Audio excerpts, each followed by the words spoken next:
Mas para o torcedor do Vasco, que a gente respeita muito, e a história do Vasco, é preocupante ver esse time. O coitado do Léo Jardim, o goleiro, é um bombardeio por jogo, né? O último jogo foi 6-1 pro Flamengo. O Palmeiras ontem poderia realmente ter feito mais. Esse gol foi anulado. E o time parece sem nenhuma reação. Nenhuma reação. E não dá pra cobrar do técnico, hein? Acabou de chegar, coitado. Pode chegar. O elenco é fraco. Nada. Então, esse é o problema, né? Aí é o seguinte, né? É o Corinthians do Rio, né? Porque é um monte de problema extra. Não, é verdade. Um monte de problema extra-campo. E dentro de campo, os caras não têm paz nenhuma, né? Além de um elenco que é um elenco, a gente já falou aqui, muito respeitosamente, é um elenco que não está à altura das tradições de um grande clube como é o Vasco da Gama, né? E o Léo Jardim tá apanhando como cachorro, aqueles cachorros que ficam na guia, sabe? Aqueles cachorro magro. Everton. Porque, porra, o cara não tem proteção nenhuma, né? Zero. Pode pegar o melhor goleiro do mundo. A propósito, pega o goleiro do City, que é brasileiro, e coloca nesse time do Vasco da Gama aí.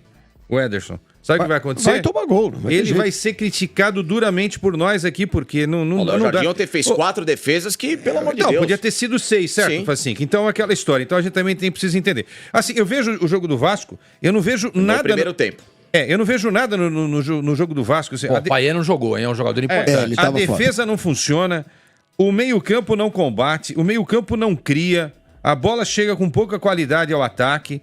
Quando chega também... Não é sempre que você vai conseguir fazer funcionar o Verratti. Cara, não tem nada de legal nesse time do Vasco. O resumo é um bico pra frente, se sobrar pro Verratti cabecear. Mas isso é muito pobre, pô. Exato, vamos lá. Isso não é nada. Vamos há 20 anos aí. O Vasco vinha aqui pra São Paulo, ele fazia cada jogão com o Palmeiras. Só pra falar de Palmeiras, tá? Quantos jogos a gente não viu Vasco e Palmeiras? Final dos anos 90, virada dos anos 90 pros anos 2000, né? Time que embalava sonhos, que era, uma porrada de jogador bom, e jogava bem na defesa, e tinha um sistema defensivo bacana, e tinha jogador de criatividade, e tinha Edmundo, e tinha Romário, depois Evair. Cara, olha, realmente, eu não sei o que aconteceu com o Vasco, e sinceramente eu não vejo a curto prazo, ô Flavinho, uma mudança para salvar o Vasco da Gama. Ô, Queçada, a gente dá uma olhada aqui na escalação do Vasco, começou o jogo ontem, né? Putz. Pô, você pega, com todo respeito, todo respeito, o Maicon, que é um torcedor do Santos, jogou lá, o pai dele é santista, tal, tem um grande apreço por ele. Não dá mais, cara. Não dá mais. Aí você vê Rossi, David, Zé Gabriel. Cara, é duro. E o Pumita? Não jogou nada. Jogou nada. Pumita jogou mal. Aí você vê o Vasco, ele coloca em campo pra tentar mudar o jogo, o Sforza. Esforçado. O Adson tudo bem. O Adson. O Ryan. Paulo Henrique. Vitor Luiz. E o Hugo Moura. Que até agora o torcedor do Vasco não engoliu. O elenco é ruim. É complicado. É muito complicado a situação do Vasco. Nós temos uma classificação aí? Pode botar a classificação, Michelete. A gente vê e depois, inclusive, os jogos do final de semana, pra gente ver o que espera esses times na próxima rodada. O Vasco tem 6 pontos em 8 jogos. Isso. O Criciúma tem 5 em 6. Ele tem 2 jogos pra tentar ultrapassar o Vasco. Entendeu? A campanha do Vasco é em pontos, igual a do Corinthians e igual a do Fluminense. Isso. Que também fazem campanhas muito ruins. E do Grêmio também.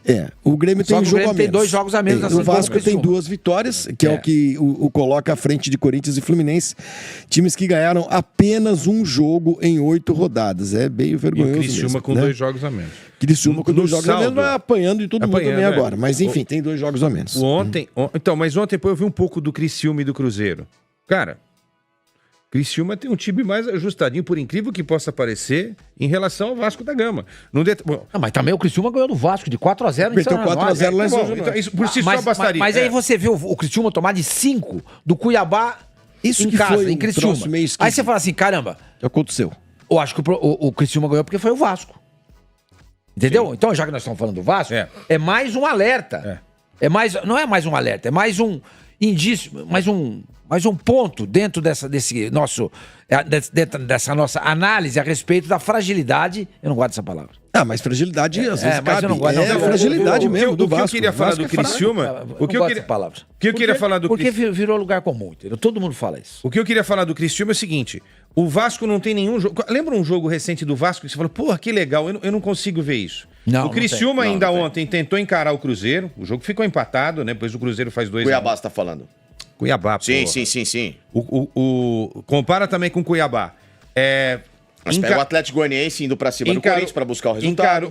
Encarou o Cruzeiro, o Atlético Goianiense... O Corinthians não é referência. Fala outro jogo do Atlético Goianiense. Não, aquele jogo do Flamengo. Ok, exatamente. Que a gente criticou que a gente criticou duramente aqui o Tite. Não, desculpa, eu não tô desrespeitando o Corinthians. Só que assim, hoje eu acho que contra esse Corinthians se perde ponto. Tem time aí que perdeu. O Atlético Mineiro perdeu ponto contra o Corinthians no campeonato, tá? Mas assim, eu não consigo ver um jogo do Vasco que você fale, pô, essa é a referência. Qual é o jogo referência nesse campeonato brasileiro do Vasco da Gama? Não tem, gente. Aí você vê o saldo. É o pior saldo do campeonato. Menos 12. A gente falou ontem. O Vasco tinha 18 gols tomados. Foi pra 20? Foi pra 19, eu acho. Deixa eu ver aqui. 19 gols sofridos. Em 8 jogos. Essa é uma campanha, embora não seja uma campanha de colocá-lo no rebaixamento, mas é um futebol de rebaixado, cara. Então, e aí, o que o Vasco vai fazer de diferente?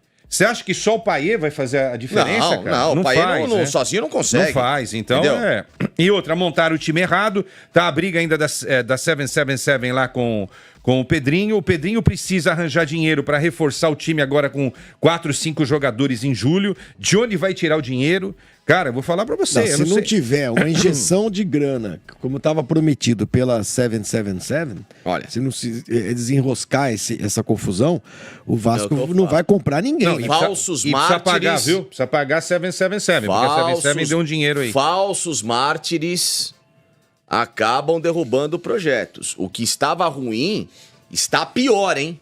Falsos mártires, você tá se referindo a quem? Tô dizendo que ao Pedrinho. Ao Pedrinho, é isso? Estão tentando salvar um Vasco sem ter de onde puxar a base. Tem que se preparar para você querer mudar uma estrutura que, tudo bem, não era a melhor, mas eu duvido que o que está agora é seguro ao ponto de ser uma questão da 777. Isso que o Facincani tá falando merece uma reflexão. Porque tava ruim. Eu lembro daquele adesivo que falava do Delfim Neto, né? Eu era feliz e não sabia. Não era isso? Quando ele que postou isso aí, quando ele era ministro, todo mundo da economia, da Fazenda, né? E criticava tal, a política dele, o Brasil ia mal, juros, etc e tal, empobrecimento do povo. Mas depois, eu não sei quem veio depois dele, ficou pior ainda aí, ele soltou essa daí, né? Eu era feliz e não sabia. O Vasco tinha problemas com a 777, os tem ainda. Mas afastar a 777 e voltar ao que era, com o Pedrinho de presidente, uma pessoa que não tem experiência nenhuma para exercer essa função, é o melhor pro Vasco? É arriscado para burro. A gente não pode ser que dê certo, mas não está dando. Não está dando salários atrasados, pelo que a gente lê aí nas redes sociais e nos portais e blogueiros, etc e tal. Salários atrasados, o Vasco toma de 6 do Flamengo, toma de 2 do Palmeiras quando poderia ter tomado de 4 ou 5, entendeu? Porque, assim, e tem outro jogo difícil agora, né? Porque se a 777 tá afastada, então o dinheiro que entraria no meio do ano não vai entrar. Não entra. Eu tô falando. É isso que eu tô falando. O Vasco não vai contratar ninguém. Ou seja, o Vasco podia estar com uma gestão ruim, mas ele ia ter dinheiro. É mais fácil melhorar a gestão do que arrumar dinheiro, né? É mais fácil tentar mexer na gestão do que ir atrás de dinheiro agora a partir do exatamente. Nada, né? O problema é que você não tem gestão e não tem dinheiro. Exatamente, não tem os dois. Exato. E o Vasco vai jogar domingo em São Januário contra o Cruzeiro, que tá crescendo em viés de alta. E vai jogar difícil de novo em São Januário. O Vasco começa a sua debacle quando ele deixa o Maracanã e vai para São Januário. O Santos entra num viés, entra não é num viés, né? O Santos ele começa... Ele tá retirando viés, não vai dar cartão não, porque ele está muito cheio de dar cartão. O Santos começa a cair também, a ficar um time pequeno do ponto de vista competitivo quando ele passa a jogar na Vila Belmiro, entendeu? Então, esse é um alerta pro Vasco e também pro Santos. Tava lendo ontem. Não dá. Não sei onde. Precisa, ou reforma São Januário e faz para 50 mil pessoas, aí beleza. É que nem o Santos. Tem que reformar a Vila Belmiro para 30 mil. Não dá para jogar em gaiolas. Não dá. Não dá. O apequenamento desses clubes acontece exatamente nesses momentos. No mundo inteiro, as grandes equipes jogam em grandes estádios. Ninguém joga em estádio pequeno. Ninguém. Me cita um time grande do futebol mundial que joga em estádio pequeno. Não tem.